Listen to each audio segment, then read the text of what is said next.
June 8th, Monday, was the day I decided I'm gonna film another little video with this milk that had expired 3 days prior. This half-gallon milk was gifted to me by a friend over a week ago when they had ordered too many milks and I just didn't get to using it. So I figured, why not make a video about this, because I bet there are some folks out there who have milk that is nearly expired and going bad in their fridge who could maybe use some inspo. Great timing too, because we're about to hit another heat wave here in New York City, so I wanted to get some cooking in before, we start melting again into a puddle on the floor. As you can see, this milk is extremely rich. That top layer is just entirely cream, so Memo is here to demonstrate what we do with expired dairy products when we want to use it. First, you smell it, then you take a tiny taste, and then if it tastes okay, you continue enjoying. Thank you, Memo, so much for demonstrating this very crucial examination of expired goods. Now, I trust Memo because Memo is the pickiest eater I've ever come across, so if he says it's okay, it's probably okay. I do recall from my childhood that my parents would often boil the milk once it reaches its best by date, so I'm gonna do that here today too, because after we taste it for our human palate, I decided it's actually not that good. This milk is not quite sour, but it's starting to taste off. Because it's such a high quality milk, I don't mind it as much. It's very rich, it's very creamy, it's got that nice, luxurious, buttery fattiness to it, but it is definitely expired. So the first thing we're gonna be making is rice pudding. I like to use a short grain rice soaked overnight in equal amounts of rice and water. And I'm also gonna be using this pandan leaf for my freezer to flavor it. Pandan is one of my all-time favorite dessert flavors, and this is the perfect occasion for it. I'm going to take all the leaves, chop them up, put them in my blender, and add in the milk I'm using here, about 3.5 cups. Basically, what we're going to do is blend the leaves and the liquid together until the leaves are pulverized and until the milk is stained this gorgeous jade green. Please take a moment to stare into this swirling void. Does it remind you of how you feel inside?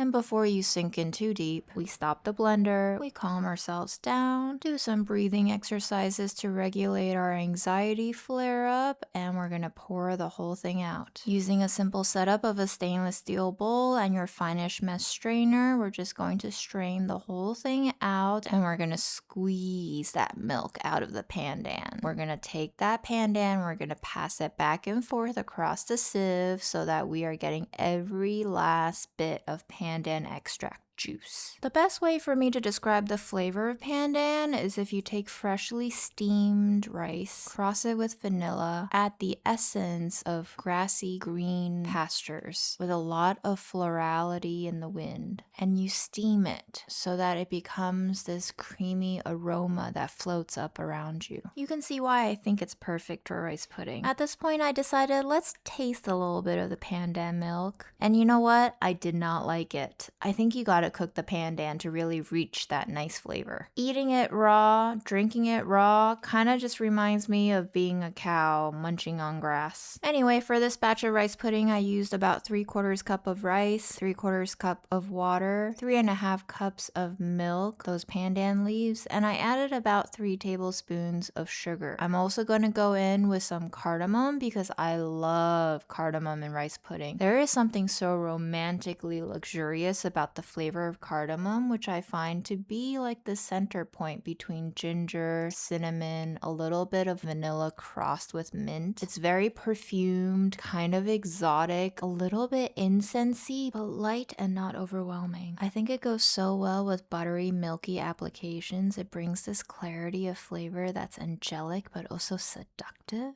Try it and you'll know what I'm talking about. Cardamom also feels honey-like to me, so you don't have to add too much sugar to this batch of rice pudding. For our next application of expired milk, we're gonna make some chocolate pudding with hot chocolate mix. Now this hot chocolate mix already has sugar, cocoa powder, vanilla, cinnamon, a little bit of salt in it, so I don't really have to do too much else but add cornstarch and milk. For this batch, I used about 3/4 cup of hot chocolate mix with 1/4 cup of cornstarch. I mixed in about 2.5 cups of milk. We're gonna set this on the stove over low heat, and we're gonna keep whisking it, because as with the rice pudding, if you stop mixing it, the bottom of the pot will congeal, thicken, and start burning. So it is crucial that you don't step away from the stove for too long and that you keep stirring it, making sure that nothing is sticking on the bottom, nothing is burning, and everything is staying groovy, creamy, and sweet. If it's not sweet enough after you give it a taste, add in 1 tablespoon of sugar at a time max. Now do take note that things will get sweeter as they cool. You will find that when foods are too hot or too cold, their flavors are actually dampened. So with desserts like rice pudding and pudding, they do get sweeter as they cool. I learned this after I added a tablespoon to the hot chocolate pudding, and I learned that after it cooled, it was actually a little too sweet for me, but that's fine. I just add in some whole fat yogurt and call it a breakfast. If you ever make desserts that are too sweet, consider using them as an ingredient. Crumble your coffee cake into yogurt, crumble your cookies into yogurt. I don't know, just add yogurt to it, then you'll have your protein, right? And America loves protein right now. To make an extra silky, luscious pudding, just add in some butter. I only added in about 2 tablespoons to this batch because the milk was already so creamy and fatty, but if you want to go extra luscious, add a couple pats more. This is all to taste at this point. I did have this vanilla extract that I used rum in, and I really wanted a little bit of a rummy lift to the entire pudding, so I added in a little drizzle of this rummy vanilla extract, and you know what? I like it.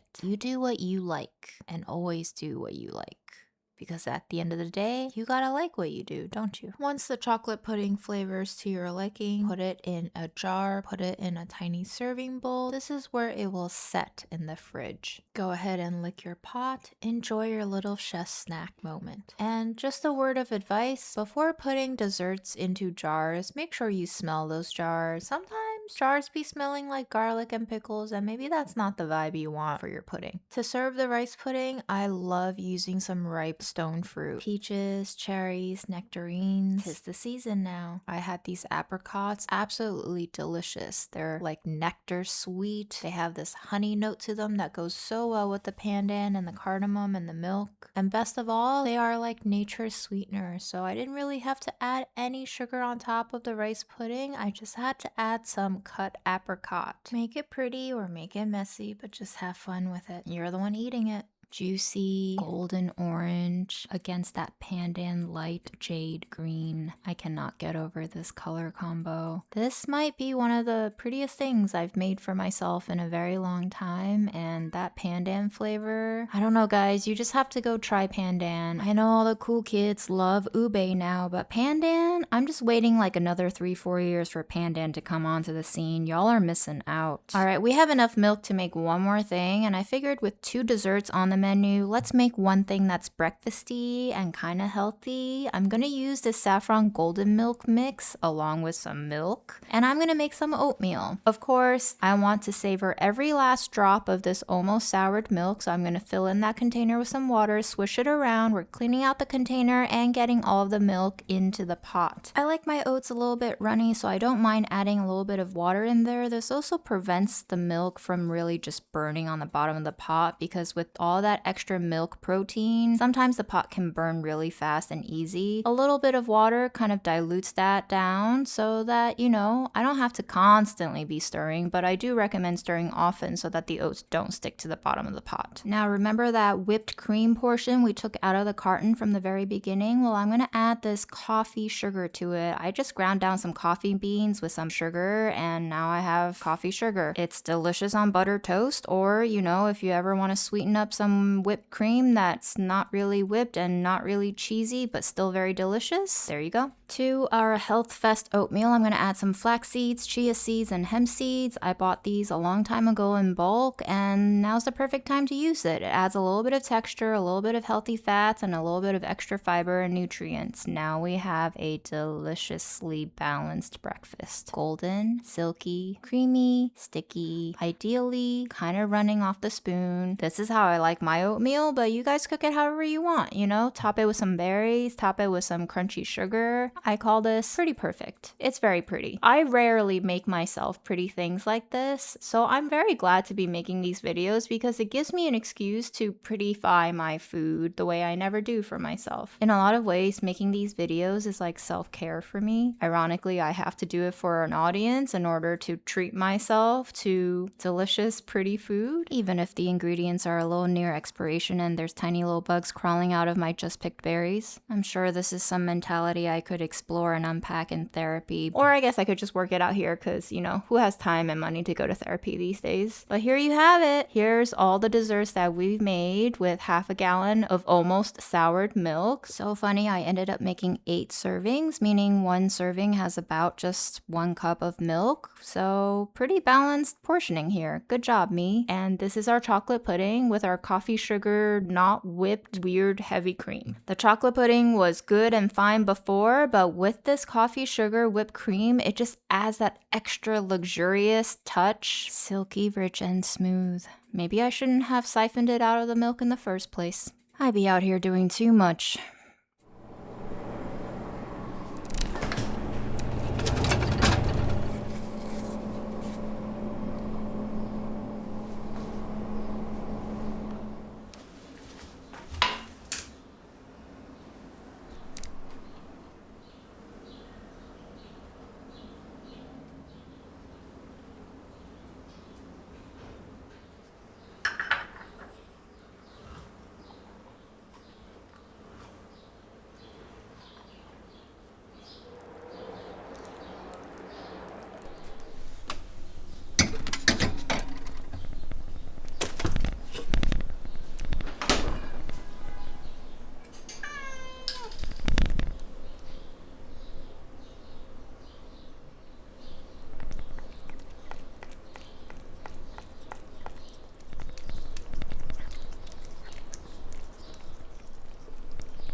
It's chocolate. You can't have it.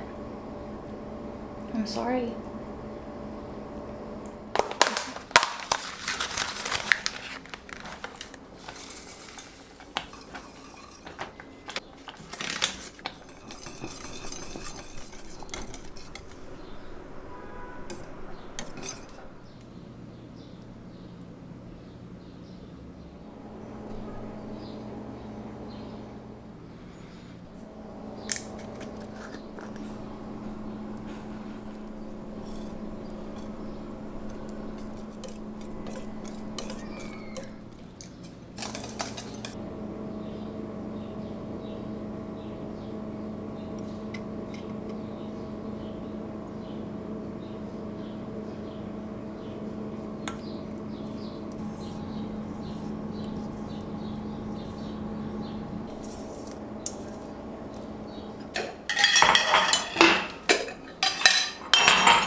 Hot, sweet, spicy, seedy, creamy, soft, sticky. An ode to oatmeal.